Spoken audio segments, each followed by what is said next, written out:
Welcome to Eat Blog Talk, where food bloggers come to get their fill of the latest tips, tricks, and insight into the world of food blogging. If you feel that hunger for information, we'll provide you with the tools you need to add value to your blog, and we'll also ensure you're taking care of yourself, because food blogging is a demanding job. Now, please welcome your host, Megan Porta. Hey food bloggers, the new Eat Blog Talk community platform is on its way to you very soon, coming in August. And I cannot wait to open the doors for you to come see the space we're setting up inside. One of my favorite things about the platform is the service provider and resource directory, where food bloggers can find jobs and also offer their own products and services. Join the waitlist to get details and discounts so you can start feeling more connected and more confident. Go to eatblogtalk.com/launch to get the scoop. Hey food bloggers, welcome to Eat Blog Talk, the podcast made for you, food bloggers seeking value for your businesses and for your lives. Today, I have Tajda Ferko from My Vegan Minimalist with me, and we are going to talk about turning food photography into a profitable business. Tajda is a food photographer and recipe developer born in Slovenia and based in Manchester, UK. Despite her relatively small following on social media, Tajda managed to grow food photography into a successful career. She has worked with small local brands and big international companies to help them create beautiful food images. Her images have been featured in print magazines. Tajda is also a contributor at Picture Pantry, one of the leading stock image agencies in the world for premium food photography.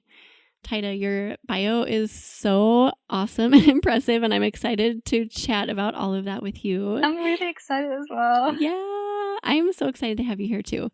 But you know what's coming? We all want to hear your fun fact. Right. So I thought about that a lot, and I think one of the fun facts about me is that I actually didn't know how to cook or bake at all until I was at least about, I would say, 21 or 22. And I guess this wouldn't be as unusual if I wasn't a food blogger now, because I feel like I hear like stories from other food blogger friends, and they're all like, "Oh yeah, I've been baking since I was 7," or they've had that passion forever. And I just didn't have that because my mom was an amazing cook, and she's like one of the best bakers that I know. And I've always lived at home, so like during high school and university as well. So I never really had to learn how to cook. And it wasn't until I like moved abroad to study in Czech Republic that I was kind of like forced to, explore that more. And then it just like really, became like my number one hobby all of a sudden. It was really unexpected. So yeah, I also got really into like veganism and vegetarianism, and I just like watched all the cooking shows, and like, I bought all the cookbooks and food magazines, and it just naturally became a hobby that, I never expected to be my hobby. Isn't that funny? I always think it's so interesting when people just kind of land on like passions and hobbies that really interested them later. And not that you're old, but no, it's so you know what true. I mean? Like It's so not true. in their childhood, but like into adulthood. And it's like it was just sitting there dormant inside of you, just waiting for you to find it. Yeah, it's so strange to think about it, but I think that's what makes it so exciting as well, because you never know what the next thing will be as well. Like there might be a hobby that I have no interest in now, and then maybe in 20 years I'll be like, oh yeah, this is my new career. So, ooh, I like that idea. Like, what is just waiting for me to explore? Maybe I'm a really good piano player or something. Oh my God, maybe you are. Yeah, who knows? Who knows? Or like trumpet or something just off the wall that I would never expect. But I like that. That's really cool. So you are here, though, Tajda, to talk about your amazing food photography. I'm always so impressed when food bloggers are able to take just one piece of the puzzle, because as you know, there are so many different pieces, and turn that one thing into a passion, and not just a passion, but also a successful career. And you have really connected with that photography piece, which is actually quite a big piece of our food blogging puzzle. And you took it to this whole new level. This is so awesome and so inspiring. And I would just love to hear how you first found that connection with food photography and how you use that to catapult your career. Yeah, basically the first thing that really got my interested in food photography was a food photography course that I took. It's called Photography School by Broma Bakery.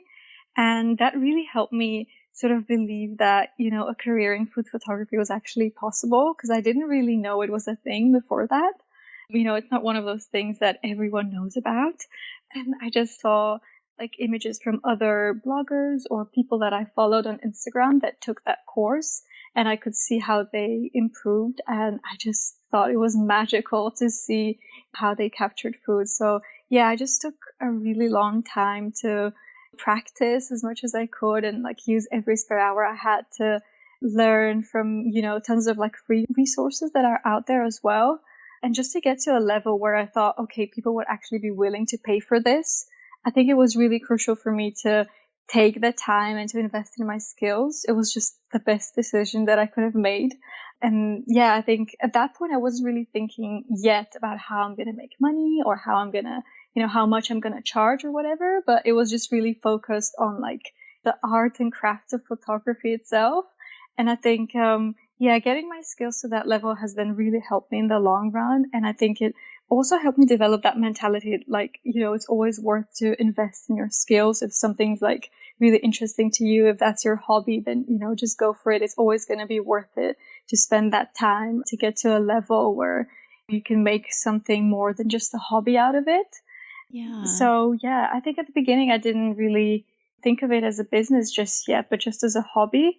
But then once I got to that level, I think what turned it into more of a business was actually treating it as a business as well. I'm sure a lot of people have said that on the podcast before. Yes. Yeah, because like at some point I knew that I had the relevant photography skills to turn this into a business, but I had no idea how to run a business. I knew nothing. So for me, what was crucial after I developed the skills was also to have a business advisor, because it really, smart. Yeah, that really helped me get, familiar with like terms like business plan and cash flow and diversifying my income. And it also helped me present myself more professionally to potential clients. And, my business advisor it was just the best decision as well, because I was able to set up my Google My Business account. That was a big part of my business. And I think it's something that not a lot of people know about. So for example, if I Google food photography London in Google, basically what you get is like it's like a map. And then you get like 3 or 4 businesses that are recommended to you. And basically that's just completely free if you make a Google My Business account. And that's how a lot of people can discover you. And you don't even have to have a website, or you don't have to, it's really easy, and it doesn't take a long time to set up. You just have to fill in like your phone number and your services, and you can upload some pictures and stuff. And yeah, it's just really easy. And I've actually had a lot of clients contact me that way. You're kidding. And I would never. That's so cool. Yeah, I never even knew it existed. So that was a really easy way to do that as well. So getting that advisor really did help you to find those unique things. Like I never would have thought of that. Sometimes it's just worth it to spend a little bit of money to tap into the knowledge that people have in like specialized areas, right? I think like anytime you can get advice on business, if you're not a business person, I think a lot of us do that too. A lot of food bloggers get into this as creatives and people who like photography or writing or all of that, cooking, baking. We don't necessarily know about the business side. And we just kind of like have to jump in the water and learn how to swim and just learn it. So I think it was brilliant for you to get an advisor. Where did you find the advisor? Where did you even know how to look for one? Well, I just moved here to the UK, and I was trying to sort of work out how I can become self-employed or how to open a business, because again, like I really had no idea. And it was just on the website that I found. It was sort of like one of the how-to sort of blog posts, and it's a very local thing. So I just meet with my business advisor here in Manchester where I live. So I think it just depends on your location a little bit, but I think Google is the way to go, and then finding some recommendations as well. That really helped me. Yeah. That's awesome. Yeah, very, very smart. Okay, so you got the advice from your advisor and just kind of launched into this passion that you had for photography. I love that you did that, by the way. You just knew that it was something beautiful and that people were turning it into this kind of magic and art. And you saw inspiration in that. So you took that as a passion and you just decided, I'm going to make this a business. That is amazing and so inspiring. So what were your next steps after you were getting business advice? What did you do after? So yeah, like I mentioned before, the Google My Business account, that was a big thing for me. But that's something really small that you can do and it'll take like an hour or so. Another thing that I did was I created a business website that was completely separate from my food blog. And it featured like my previous work, my best images, and the different services that I offer, and just a quick about me section. And I feel like blogs, especially food blogs, are usually, more sort of fun and laid back, whereas a real photography business website is a little bit more serious. So I think that was really important as well. And I just created a really simple website, using one of the templates. And yeah, that was a big step, and I would really recommend it to anyone that wants to do food photography, next to their blog as well. And then, yeah, another thing that I did that was quite important was getting reviews and testimonials from previous clients. So when I finished a job and if I knew that, the client was happy with it, I would just invite them to leave a review on Google or on my website to make sure that I get that good feedback that other clients can see as well. That's really handy to have as well. And another thing that I found to be quite important was because I had some graphic design experience as well, I made sure that like my rate sheets or any documents or invoices that I'd be sending out would also look professional and part of my brand identity. That's something I, again, didn't really know at the beginning, and I didn't know how important it was. So yeah, that was a big thing. And I think just treating it as something serious and not just as a side gig was really important. And I think I still have so much to learn because I'm quite new to all of this as well. But yeah, just always learning, always treating it as a business. That was a big thing. Yes, I think that it's so easy for us to just see it as like a little side hustle or something that we do part-time on the side. I don't really need to create a nice logo. It's fine. It'll thrive on its own. But the second we start paying attention to it in that way, where it's like, I see you, you were a business, you were real, you were legitimate, then it does seem to really take off. So how long did it take you once you were like, okay, these are the things I need to do, and you started implementing those things? How long did it take you to start getting more clients and seeing more business come in? I think I kind of divided into like two different sections because so after I completed the food photography course, I think it took me like maybe 3 months or even less to like earn that money back and start getting clients. And that was mainly because I also didn't really pitch any clients at that time. I was just, focusing on food photography itself. And then, yeah, after that, say 4 months, I would start to really think, okay, who can I contact? What brands would like to have vegan food photography or just food photography? So yeah, it took about a couple of months, but then I feel like about a year after, I also noticed that I didn't really have to pitch brands anymore as much. I feel like I would get recommendations from existing clients, or they would find me on Google, or they would find me somewhere else, like on Instagram or Pinterest or whatever. And that was really important to me because I was kind of scared at some point. And I feel like everyone, also in the food blogging world, even if you're not a photographer, you think, oh my God, am I going to have to like page brands forever if I want to? And I was like, I didn't even know if I really like doing that because I'm not like naturally the person that would like, try to promote themselves. Yes, I don't know. yep. So I was like, oh my God. But then, yeah, it just really, the moment I stopped worrying about it and I just focused on doing other stuff, it just, yeah, new emails would just pop in my inbox and be like, oh yeah, this is another job that we could, do together. And I think so about a year and a half after I took the course. That's great. That is really great. I love that moment that you talked about when you realize that you're not working as hard as you thought you would need to be. Does that make sense? Like Yeah. that time when you're like, you don't even know what's happening until you just have that moment and you're like, oh my gosh, I didn't have to hustle quite as hard in the last month. And it's just like something to celebrate, and it's just progress. It shows you that you're making progress. So I love that you mentioned that and you had that moment. So let's talk more about like the photography side. And I would love it if you talk to us about equipment, because I think it's so easy for food bloggers to get hung up on this part of it. And this can even be something that keeps people from getting started in like, food blogging or doing it as an additional, photography business. So you can like deplete your bank account, honestly, getting set up with photo equipment, or you can just start where you're at. And my thoughts are always start with what you have, even if it's just like a cell phone. What are your thoughts on this? And then how did it unfold for you? Yeah, I completely agree. I couldn't agree more with what you said. I feel like it's such a common misconception that, a really great camera will just instantly improve your images. But I think that if you have the right skills, you can kind of use you can use any camera to make stunning food images.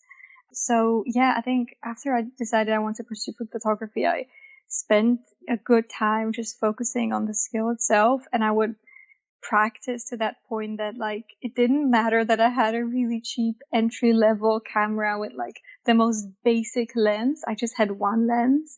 But yeah, it was just, it didn't matter because I knew other stuff. I knew how to edit the images. I knew how to style the food, about composition. And yeah, I feel like I practiced to the point where I really outgrew the camera at some point. But I feel like you will know where you get to that point, but just try to make do with what you have, I would say, generally, because photography can be such an expensive hobby or a business. So I would just say, just think carefully before you, buy every single piece of gear that you feel like you need. And just also make sure that you make the most of like all the free resources that are out there. I feel like there is so much, like, just blogs or YouTube channels. I really love Joni from The Bite Shop. She has a YouTube channel with, I think, over 100 videos on food photography, and you can watch them all for free. And they provide such incredible value, even to someone like me that's actually doing this as a job. So I think it's perfect for any newbies or for anyone that wants to improve regardless of their level. And yeah, it's such a common mistake. And I feel like when friends ask me, maybe people that want to get into food photography or food blogging, the gear will be something that they're really interested in, and just, what camera do you use? Yeah. Or, what lens, or, they want to know all the details. But I really feel like, I don't know. I feel like it can be such a big investment. So even put more pressure on yourself if you've spent so much money, but then you feel like it can be quite a daunting task to then know that you have to earn it back or something. And exactly. Yeah, I just had a cheap camera. I think I even got it as a gift from someone, and it was really, and I even worked for brands whilst using that really cheap camera, because when you send photos to brands, if they're good, they won't necessarily know what camera you're using. So yeah, I'm just such a minimalist in that way as well. Just, do with what you have and see if you want to improve later. But yeah, there's so much you can learn. And that is for some people. I mean, eventually people get to the point where they have amazing setups and multiple cameras and lenses and lighting. And I think that's great if that's right up your alley and like if you fall into that. But I don't think that people should feel like they need to start with that, because you can really get by. I mean, cameras on phones right now are so ridiculously good, and they just keep getting better. I cannot believe some of the photos that our phones take. So if you have a phone and you're listening, just start there. And I always said this when I started, I never bought lighting. I tested with lighting a little bit when I got into food blogging, but the sun is amazing. I mean, it's like the best light ever, and it's free and it's there in the sky. Yeah. So like use what you have. And I love your advice just to make the most of each thing that you have until you feel like you're ready for the next step. And then you can launch into it, but don't feel like you need to buy the whole, scope of equipment, because you really do not. You can see beautiful photos on Instagram and on blogs that are pretty minimalist as far as equipment. So Totally, yeah. So true, yeah. So what do you use for lighting? Do you use natural lighting? Do you use artificial lighting? At the minute, I actually use artificial lighting, but I wouldn't do that if it wasn't for the fact that I live in the UK and in a city where it's like, we just have like such bad weather. And I'm also so my building where I live in an apartment, it's in the city center and there's loads of buildings around it.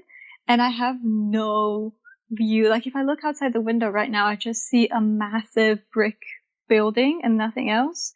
And it's really close to our building. So I get like it's really dark. It's just so dark in our flat. So at some point I just knew I had to get better equipment because I would work for brands and I couldn't, be like, oh, sorry, it's really dark and I'm in my apartment today. I can't do this job for you. So that's the only reason why I did it. But it's, it takes quite a long time to learn about, because I use a flash in like a softbox. I just use one flash with a modifier sort of that you get like those nice, soft shadows. And, if it wasn't for that, I would just have used the sun and just like natural lights. Yes, because it is nice to use it's easier as well, and it's cheap. So I think you can, I know a lot of people, the girl that I think she's the founder of photography school and she coaches as well in photography, and I think she only uses natural light. That's like the only thing she uses. So yeah, you definitely don't need to jump into that at the beginning.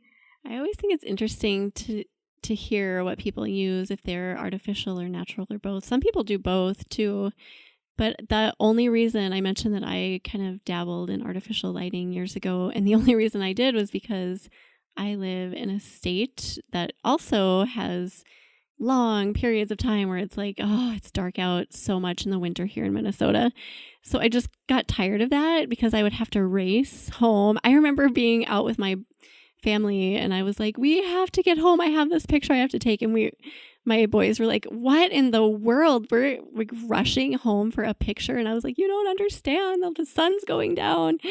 And I just got to the point where I was like, I need another option. I need to be able to not be crazy about racing the sun. So I do have that as a backup skill. And it is good to have that if weather is an issue wherever you may live. But for a lot of people, you don't have that issue. But that's kind of a personal choice. That's so true, yeah. And I feel like I definitely remember that as well. I used to have to rebuild like my whole room or my whole flat to be able to find that place where it has like good light. And that was so much work. And then I had to clean everything up after. So at some point it was just less work to get a flash. I hear you. So yeah. So Tajda, you have worked with print magazines as well as local and national brands, and you also capture stock photography, which is so cool. And I just think that is like such an array of ways to showcase your talents outside of additionally having a blog. So talk us through how other food bloggers can get into exploring similar paths as you, and also touch on other ways we can use photography to branch out. Okay, yeah. So there are really tons of ways you can earn money with food photography.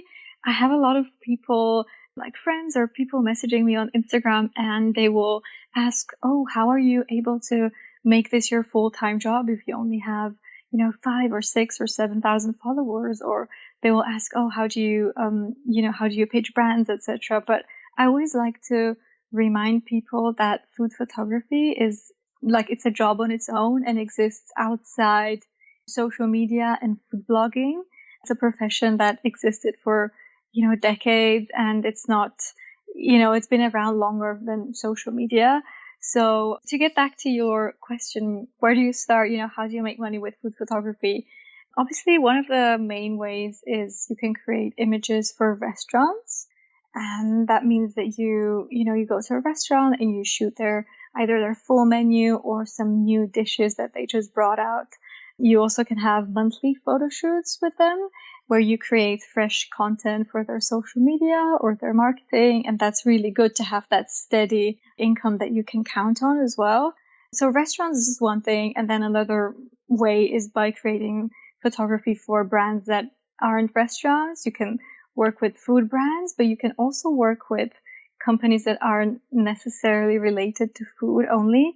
For example, I worked with Panasonic, is one of those brands that you wouldn't think, oh, they're a food brand, because they're not just a food brand, but at some point they needed, food photography, and I was able to provide that. And just because I specialized in it. So yeah, there are so many brands. And I also think what helped me the most was sort of finding my niche. I know that everyone says that in food blogging because I was, into veganism. And I think because it's sort of, I guess it's more of a lifestyle thing as well. And then brands that are fully vegan will also be happy to work with a photographer that specializes in, vegan food and vegan food photography.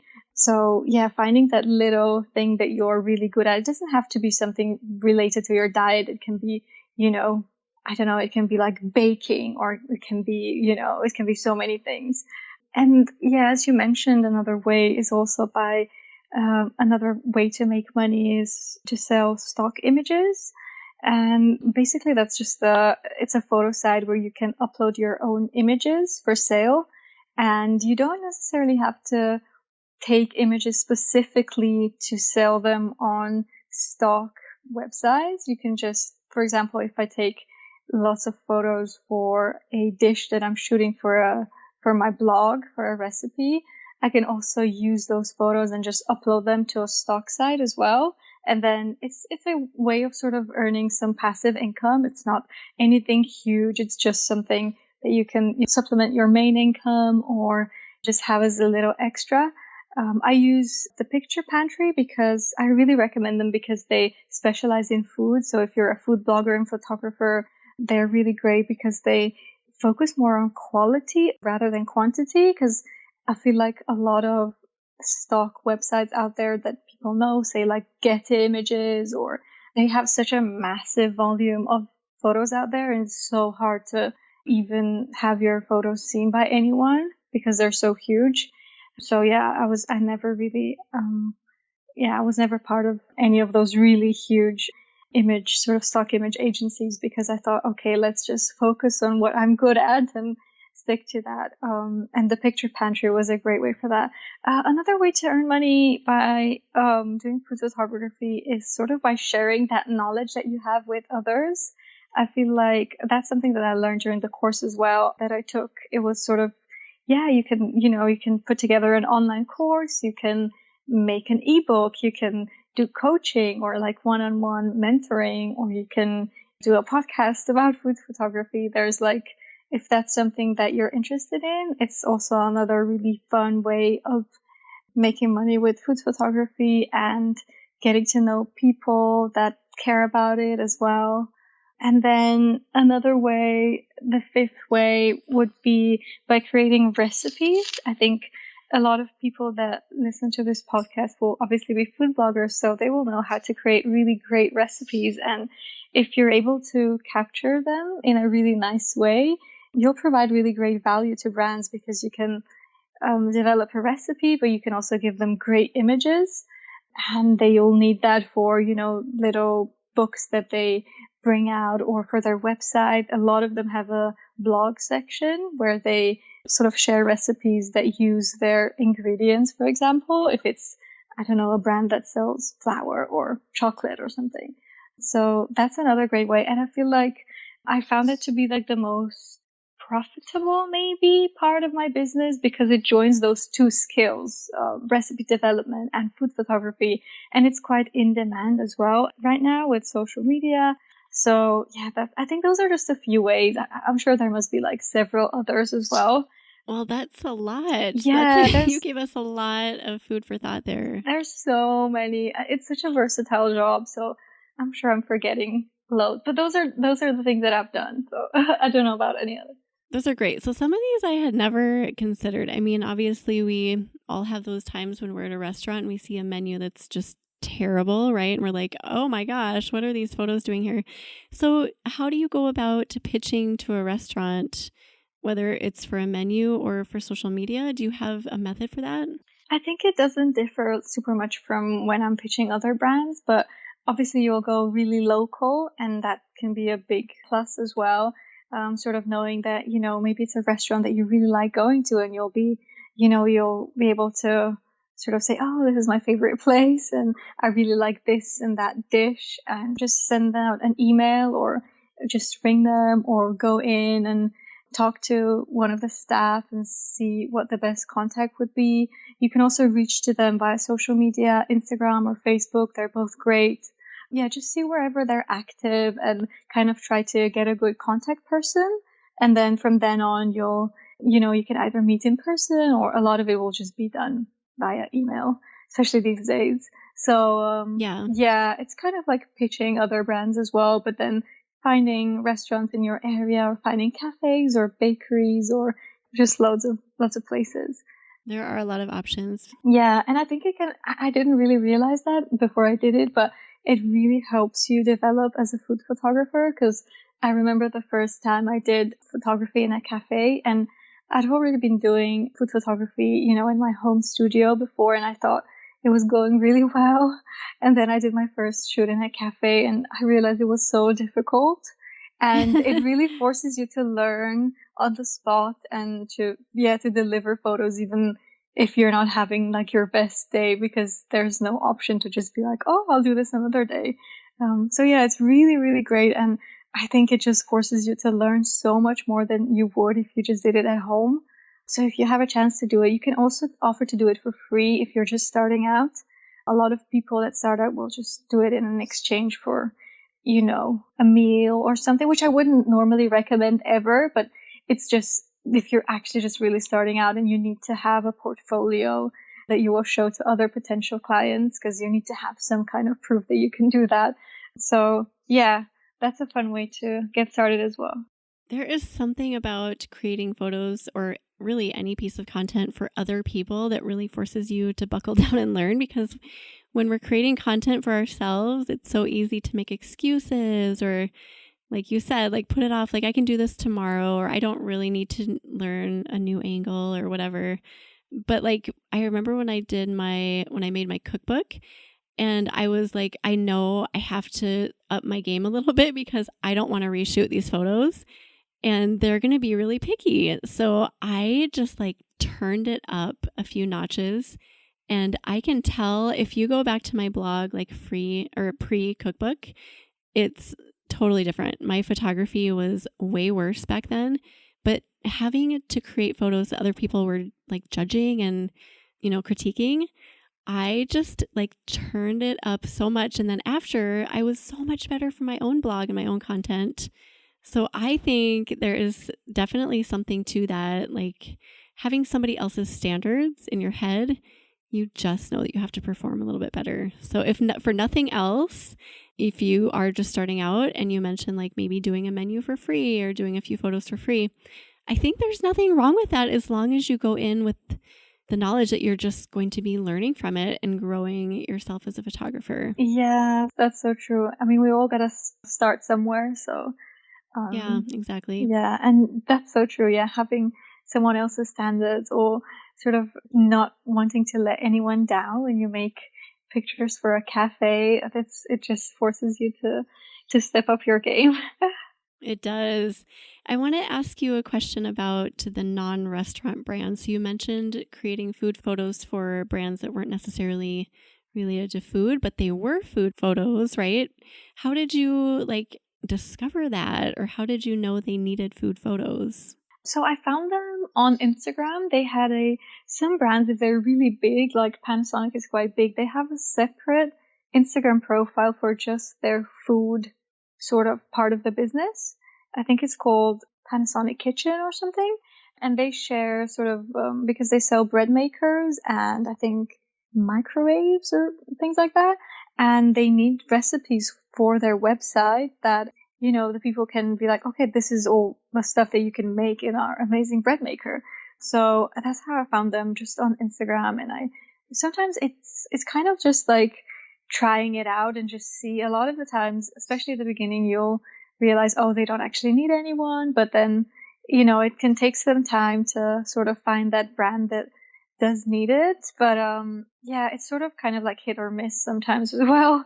But it's just, I think social media is a great place. Like Instagram is such a great place to start. I found so many clients there, and other clients, like other people found me there without, I was just posting my recipes from my blog and they found me. So I didn't really have to go out of my way to pitch anyone.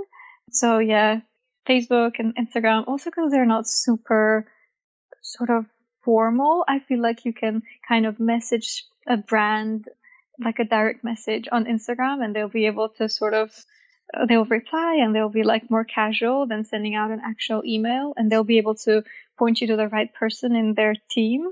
So yeah, Instagram is really great, or just spending some time looking at what other food bloggers are doing or what other food photographers are doing, who they're working with. And then, not necessarily obviously pitching that brand, but just, getting an idea. Oh, wow, this is also something you could do. For example, I worked with a brand that was, it wasn't a food brand, it was a skincare brand, but they were fully vegan and they cared about sustainability and like recyclable packaging and everything. So it kind of fit into the brand that I have, but it wasn't food, but they still wanted to.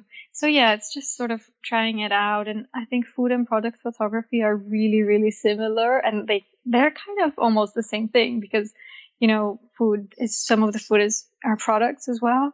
So that's another way that you can make money with food photography, is to do product photography like skincare or jewelry or I don't know, stuff like that.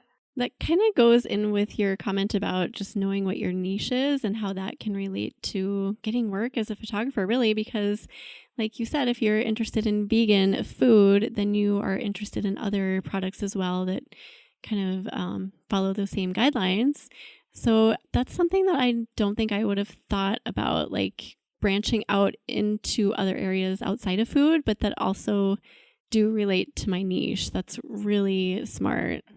Yeah, that's a good way to look at it. Yeah, I think it just sort of happened. I don't know, it just kind of happened naturally. And now that I know that it exists, I can use that going forward. So yeah. That's a great thought. I wanted to ask you one more thing about your list. So stock images, I've considered that over the years. I've never jumped into it. But yeah, like Getty Images or some of those other bigger companies, they're so massive, like you mentioned, that I just feel intimidated. Like, would my stuff even be seen? But it's great to find that gem, like Picture Pantry that you mentioned, Tajda. So how do you like divide your photos? Do you upload photos that are already on your blog, or do you just take like a few photos that you didn't use on your blog from the same photo shoot and do that? Or how does that work? Yeah, so basically I can use any photos that I already published on my blog, and I can also use some sort of outtakes or some other, because when you're shooting, I don't know, a cake or a brownie, you'll have quite a few different angles, but you won't necessarily use all of them in your blog post. So I just use all of them. I use the ones that I've put on my blog. I use the ones that are really similar, but maybe slightly different composition, and I just upload them all. Basically, it's just the more that you can have, the better, because it is still hard to, exactly what you said, to, be found if you're new to it. And yeah, the more content that you put out there, the better it is. And yeah, the good thing is that you can use what you already have. So if you've already shot for the blog, then you can, you've probably edited those photos in a way, and then you can put the same sort of filter or whatever through the other images as well in that bunch, and then you just upload all of them to the sort of stock image website. I think what I found that works best is sort of images of the final dish or stuff that's kind of more styled and more, really neat. Whereas I tried with more general sort of images like ingredients or like just a bunch of vegetables out there, because I thought that would maybe work, but I feel like it's not as profitable, I guess. But you can kind of test with that and play around and see what works. So true. Yeah, it might depend on your style of photography as well. Sure. So, Yep. Yeah. That's a great thought, just for somebody looking for a little bit extra revenue from a totally different source. That's something that I don't think most of us typically think to do. So you've given us a lot to think about: restaurants, non-restaurant brands, even branching out into non-food products that use food in their photos, finding your niche, just really keeping that in mind when you're looking for work, stock images, and then also other products. That is amazing. Thank you for listing all of those, Tajda. I think that'll Oh, be really sure. helpful. Oh, I'm glad. I hope it's Yes. helpful. Oh, I do think so.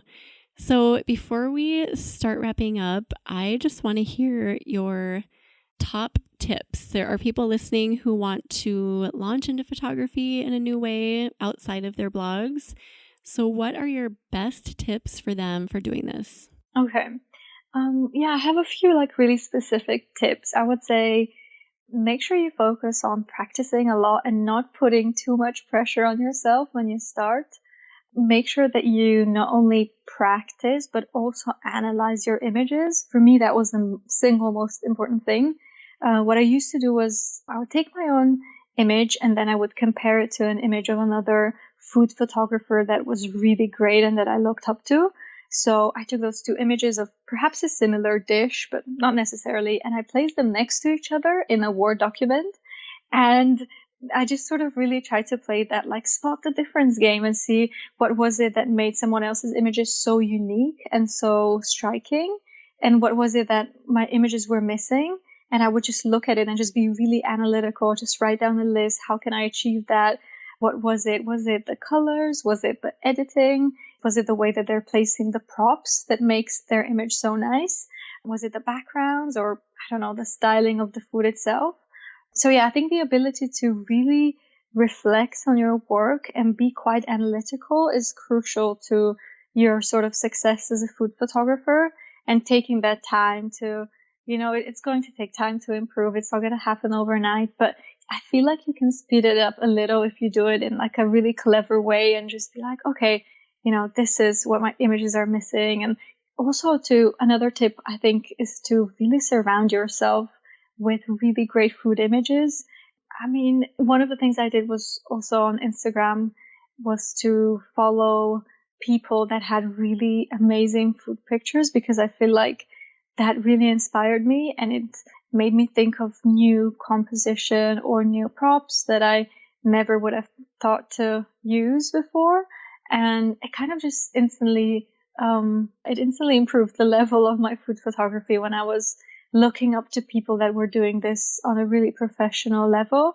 So yeah, just practice, be analytical, explore your work, get inspired by other people, there's a lot of blogs that I feel like I know quite a few people that have great food blogs, but then they will have a lot of resources on food photography as well, like little tips or, just some blog posts. And yeah, there's so much stuff out there and a lot of free content that you can learn from. And yeah, I hope that helps. That's great. Yeah, it does. Yeah.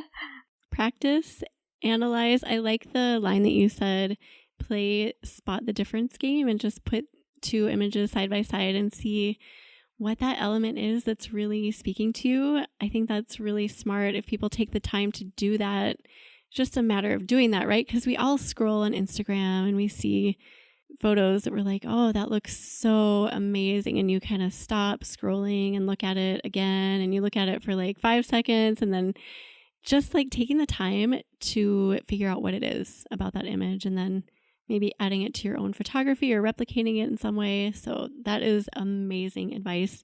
And also surround yourself with great images and photographers. It kind of goes along the lines of just being around good people. If you want to be a better person, you surround yourself with good people. So if you want to be a better photographer, then put good images in your life. So that's great. Thank you, Tajda, for sharing all that. Oh, you're welcome. Yeah. Is there anything you feel like we need to touch on before we say goodbye? Yeah, I would just maybe stress the importance of food photography in also in food blogging. I feel like I know how long it can take to grow your sessions and to grow the number of users and to grow your social media. But I feel like if you want to make some money with it and make, like do sponsored posts. I think having a really great level of food photography will make it easier for you to be able to charge more for it. So it's just so important. It can make all the difference in the world. And just, I know we say that a lot, but like we live in such a visual world. And I think especially when it comes to food, one of the things that matters the most is how good it looks. So I think if you have really great photography skills, then brands will be able to work with you even if you don't have a huge following, because they will see the value that you provide also in the photos, not just in the exposure that you give them. So yeah, it's really such a versatile sort of job. Agreed. So yeah, it's really helpful for food bloggers. Yeah, I just think, I always say this too, it's such an important piece of it because that's the first thing people see. If you're on Pinterest, the photo is really what is going to capture people and pull them over in pretty much any platform. So photography is so important. Yeah, I'm actually taking I just bought a Pinterest course, and I'm so excited to finally to finally delve into that. And that they say that images themselves are really important as well, apart from also obviously descriptions. Yep. Well, thank you, Tajda, again so much for everything that you've imparted today. I know that this is going to be well received, so thanks for taking the time out for it. Thank you so much. It's been great to have you here. So before you go, do you have any additional favorite quotes or words of inspiration to share with food bloggers? I think one that I would like to share is, I just really like this quote. Never let the things you want distract you from the things you have. And I know it's not necessarily related to food blogging, but I think it just really resonates with me. And I think it'll resonate with other food bloggers out there, because we often talk about growth and, the next big step that we need to take in our careers, or the next course, or the next big client that we'll pitch. But we don't actually take the time to acknowledge where we are at the moment and see how far we came. And I think it's just really crucial to do that. And I think it's such a positive quote, and it's so relevant in many other aspects of life as well. And it's sort of a great alternative, I think, to this mentality of having to constantly hustle and sort of, look into the future. But it's just focus on the moment and just cherish where you are at the moment. And I really like that quote. Oh, that's amazing. I love that. Such a great way to end. Thank you for that. And why don't you share with my listeners where they can find you online? Oh, sure. So they can find me on my blog. It's called myveganminimalist.com. I think there will be a link in the show description. Yeah. And I share a lot of resources about food photography there as well. I'm actually putting the finishing touches to my quick start guide to food photography as well, which is a completely free email course. So by the time this is out, you'll be able to sign up on my homepage. And you're also able to find me on Facebook and on Instagram and on Pinterest under the username myveganminimalist. It's always the same. So yeah. Perfect. And we will put together show notes for you, Tajda, and people can find those at eatblogtalk.com/myveganminimalist. So the same name there as well. So thank you again for being here, and thank you for listening today, food bloggers. I will see you next time. We're glad you could join us on this episode of Eat Blog Talk. For more resources based on today's discussion, as well as show notes and an opportunity to be on a future episode of the show, be sure to head to eatblogtalk.com. If you feel that hunger for information, we'll be here to feed you on Eat Blog Talk.